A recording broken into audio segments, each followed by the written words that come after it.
Dun dun dun. Next. What's up, y'all? It's Motherland Mo. Straight out the Motherland. Not mine's, not yours, but ours. I'm gonna drop the heat.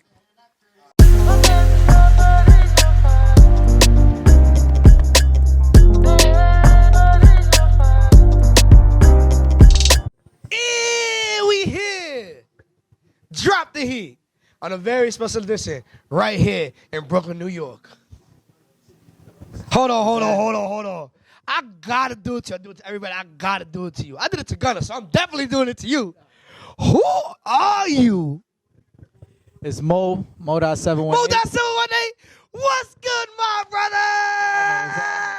What's good, my G? What's happening? How's everything going, bro? Everything going lovely. Before I interrupted you, you was gonna tell us the background, who you really are, bro. Before we even get into this interview, give them the background of straight out the Motherland and your story. Give us a story real quick. Okay, cool. So, first and foremost, my name is Mo. That's the first nickname. We go by Motherland Mo. We go by Moedot 718. We go by Mo Dion. But for now, we're going to stick to Mo. We go with Mo. Right. So, straight out the Motherland basically represents each person's country. And we started off with Africa as the continent right here. Is that your hometown? Yes. Okay. And also yours. And that's basically an understanding of that's where our ancestors came from. And it's just a certain level of representation that we have for the brand. And moving forward, we have other designs that show the globe and different skin tones and everything like that. And that itself is just to represent that we all are equal as one, you know. So whether you're Hispanic, you know, you have your motherland. I'm African, I got my motherland. A Caucasian person may have his motherland, whatever the case may be. But at the end of the day, we all fall under one race, and that's the human race. Okay, so your brand straight out the Motherland is about unity. Yeah, most Okay, definitely. I'm loving that, bro. And when you first started, how was it hard to bring other cultures into the brand, just show them what you was gonna do? So- Was it a little bit hard, difficult? So first, I started off selling to my immediate friends. So no matter what background they came from, they basically had no choice but to support me. Yeah. You know what I'm saying? So from there, it jumped into having other acquaintances or friends of friends that wanted to, yo, what's this? You know what I'm saying? And from there, that gave me the idea, what is this really? You know what I'm saying? Yeah. So from there, I got to understand that, hey, now it's time to speak through clothing what Motherland represents, besides just the nice colors and the nice outfits and the Instagram and then whatever the case may be. So I tapped into the definition of Motherland, and that basically represents each person's country. Wow, okay. I didn't know that. So that changed the whole game for me. That changed the whole entire game. I was able to communicate the product to anyone, anywhere, at any time, any place, because at the end of the day, if it represents each person's country, everybody got a background and they all come from somewhere. So from there, like, it was quick. The shift was, hey, how am I going to support a brand? I'm not African. First and foremost, yes, you are African. Yeah. You know what I'm saying? We First could, and like, foremost. open the textbook. You know what I'm saying? But besides that part, when I found out what Motherland really represented, besides just the clothing and everything, it really represented each person's country. So that right there changed the game. That's amazing. I just told them exactly what it represents, you know? I'm not gonna lie. That if that was me in my mind, found the definition out, bro, I would have literally made lighters, made fucking jean jackets, feel me? I know you on the way to do that shit, but let me tell you something, bro. When I first looked at your brand, let me tell you what I saw first. I first saw your brand. I saw your brand on Smokey Margella first. The first person ever to wear your brand. I'm not gonna lie, we was in Harlem. I want to say it was 2017, 2018, around that time, and he took off the hoodie, bro.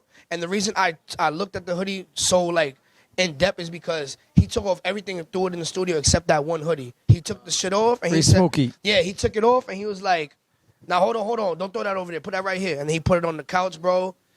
All folds out. I'm like, yo, what's that? He's like, nah, that's my shit right there. Leave that shit right. That's how I really got tapped into your brand. And then I see all my friends copping it. Harlem, the whole Harlem is behind you, bro. What is something that you could, and any advice you could give somebody that's starting their own brand? First and foremost, it's all about the intention. I feel like your intention should be pure and understand besides the clothing, there's always a trend every 2 years, every 3 years. That comes and goes, but intentions and real meaning never leaves. Yeah. So set your intention and ask yourself, are you willing to live and die about what you're representing without it being a trend? Mm-hmm. You feel what I'm saying? So 1 year from now, 2 years, 5, 10, 15, can you say what your brand is and really be proud of it?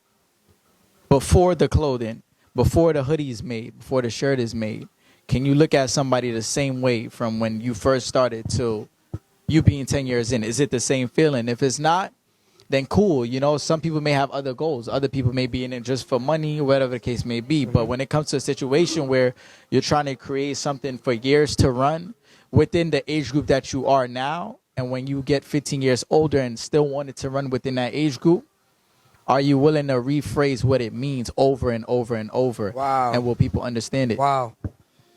Wow, that's... I'm not gonna lie, you about to have me think about my brand, bro. Cause I believe in this OD, but 15 years down the line, that's a fact. You know how it is. You know how it is when when you get to a situation where you look at a picture of yourself from 5 years ago, you can't believe you was wearing what you was wearing. Yeah, yeah. You get what I'm saying? So I think about that on a fashion standpoint too.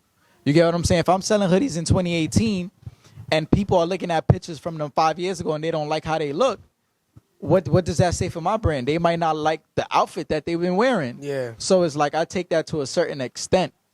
You get what I'm saying? So it's really all about creating something that's timeless. Is that why you don't delete anything on your Motherland page, bro? Because I looked at the Motherland page and I see your old garments still on the page, bro. And then I see the pop-up shop you did last year with the hoodies and all.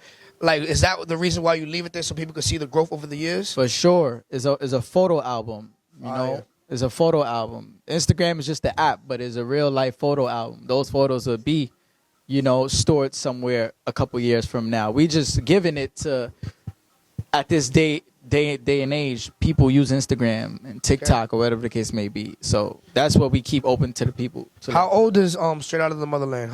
When did you first start it? What year? So Straight Out the Motherland is birthed in New York for 5 years. My brother and his business partner started it when I was younger, when I was in like college. Okay. So me being a kid from New York, understanding, you know, the rough parts I come from, I always wanted a way out, some way, somehow, and I wanted to do it the right way, where nothing would, you know, trace back or bite me, you know. So Wow. so yeah, it was one summer, you know, I was trying to figure out a passion, something to jump into. You know, I didn't want to just go back to school and just focus on schoolwork. There's nothing wrong with it, but when you're upstate and you leave school, you have a lot of time in the dorms. And it was nothing for me there but just sleep and like just playing games, you know. And I know that every year that goes by, I'm jumping into an adult.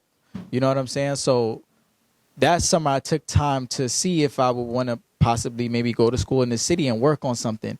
And the idea with Motherland fell on my lap at the right time. Really? Yeah. So the storyline, long story short, my brother had ordered a few items that came to New York for the first time. The business was registered around that same time as well. No marketing strategy on how to sell it. Mind you, I'm a kid from the Bronx, you know, well known from the basketball world, friends, family, whatever the case may be. So it fell on my lap. He flew out. I took his car. Who's he, your brother? Yeah. Okay. I took his car. I took the items. I went to the city. And I jumped into something that is finally now one of my main careers. So, yeah, that's basically how it started in New York. And right now it's the 5th year of everything. That's amazing. Motherland in New York. That's amazing, bro. And let's speak about the pop-up shop you did last year, man. You did a pop-up shop and gave everything away for free. Everything. Why? Nobody has ever done that in New York City before, bro. An upcoming brand. People who do upcoming brands, they need the bread so they can fund their shit. They need the bread so they could continue to keep buying products. But nah, you didn't do that. You brought everything, invited everybody through, and literally everybody that walked through that door left with a piece of Straight Out of Motherland. Why did you do that? I understood the power that the name itself has, and I also understand what it's like. I've never been through it, but I understand what it's like to have a specific wave and have it die out of nowhere. So my intentions with that was to basically give thanks to everybody that I done sold product to, people I done came to their doorsteps and dropped a hoodie off, you know. I could have been working another job. You feel what I'm saying? And I prayed to jump into entrepreneurship. But because I got that message, I want this, I want that, and they sent me the address, I was able to make a transaction. If I was not working on that, you know, I'd probably be working somewhere else. There's nothing wrong with it, once again. But I feel like God pointed me out at the right time for something that was meant for me to do. And when it came to everyone that I would drop items off to, the support was just deeper than just buying clothes. Yeah. It was always a keep doing what you're doing. I need more of this. I need more of that. And it's like within the same month of me starting it, I know that I probably have to go to school soon.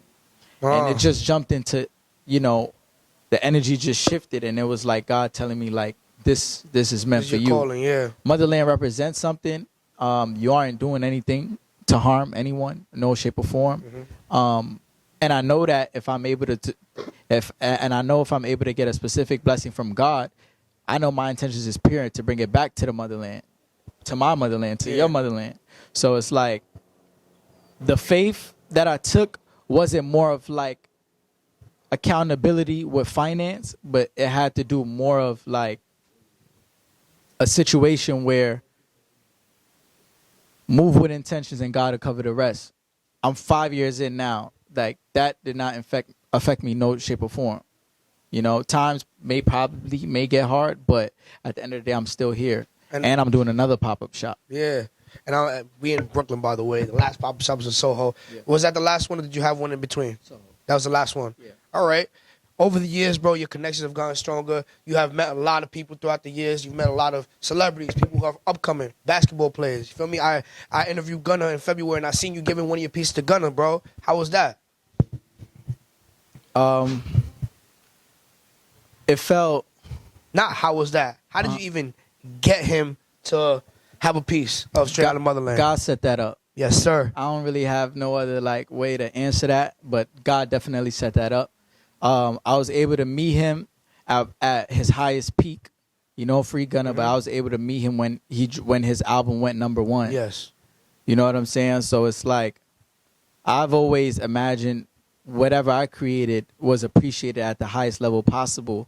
So when it comes to a salesman, which I've been for 5 years, you know, when you make a sale, it means a lot because they're supporting you. Mm-hmm. But this case, Gunna complimented a jacket a few months ago, and the jacket took about 9 weeks to make without me knowing he was dropping an album. Oh, okay. So the jacket finished while he was on his way to New York, and the album was dropped. Yeah, that's God right there. And God that's set definitely that up. God. That's definitely God. That's I wanted fire. the jacket to finish in 2 weeks, but it finished in 9. Yeah. Once the album was dropped. Okay. So God set that up. That's how it happened. Off camera, you showed me a piece that you was gonna give to Thugger too, man. Now, do you still plan on giving that to him in the future? Yeah. So one of the jackets is here. Got his name on it. I feel like the jacket is even like. The jacket is just like even more iconic now. Because first and foremost, the reason why I made the coat in the color red was to represent an annual soccer tournament I was doing back home in Africa. Everything always got to connect back. Always to the got a roots, man. connection. I love it. I really love it, bro. For real. So the jacket that he was gonna put on his body basically had a stitching of my intentions of what I wanted to do back in Africa, and I know that, you know, at the right time he may be able to wear it, and it'll be a point where those blessings that's coming from that jacket with what I want to do later in Africa may be able to bridge the gap. You know what I'm saying? So I know that when he wears it, besides him seeing it as a garment, deep down there's a deeper meaning to it. You know, so whether he recognizes it or not, it'll basically be something that is already set up. That's just how I see the universe. You know what I'm saying? But free Gunna, free Thugger, you know, hopefully things go well with them. But yeah, in the meantime, like, I'm gonna just continue to do what I do best, and, you know, I just wish the best for the two. Awesome. As a owner of your company, the Straight Outta Motherland brand, do you make any custom pieces for yourself that nobody else could get? Are you that type of person, or do you like, yo, you like this? Fuck with it? Nah, it's mine. You know, you know what the thing is though. Like when you become a sales, when you really get into the idea of becoming a salesman, it turns into it just turns into more of like you're serving your purpose for other people to look a certain way. So things that I do design that people are wearing now has been designed years or months or weeks, probably not even weeks, years and months ago. So it's like when you design and you sell and you design and you sell, it just get to a situation where like your mind is 10 years from now. So like Wow. pretty much what you wear is like out the ordinary kind of. Awesome, bro. I got two more questions before we get out of here, bro. Where do you see yourself in the next 5 years? Because successful businesses, it's a 10-year mark for every successful business that's going crazy, whether it's Disney, Netflix, McDonald's. 10 years is when they really like, oh yeah, we really getting this bread. Where do you see yourself in the next 5 years? I feel like God got the right placement for me. I don't like to speak too much on what am I working on, unless it's like a marketing strategy, but like what I'm working on, where I want to be. I like to write things down a lot, and from there, I like to see things where it's to a point where whatever I got going on is a specific level of intention that I have, and an outcome and an expectation that I'm looking for. And there's road bumps in the middle of all of them. So it's like the connection is just between me, my God-given talent, and God. So it's like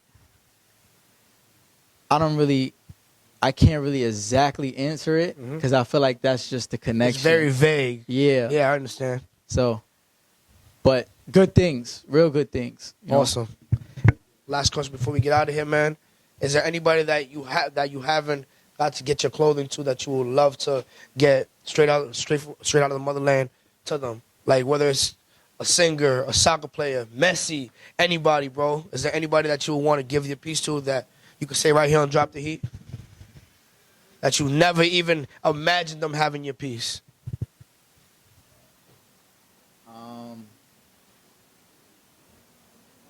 Barack Obama.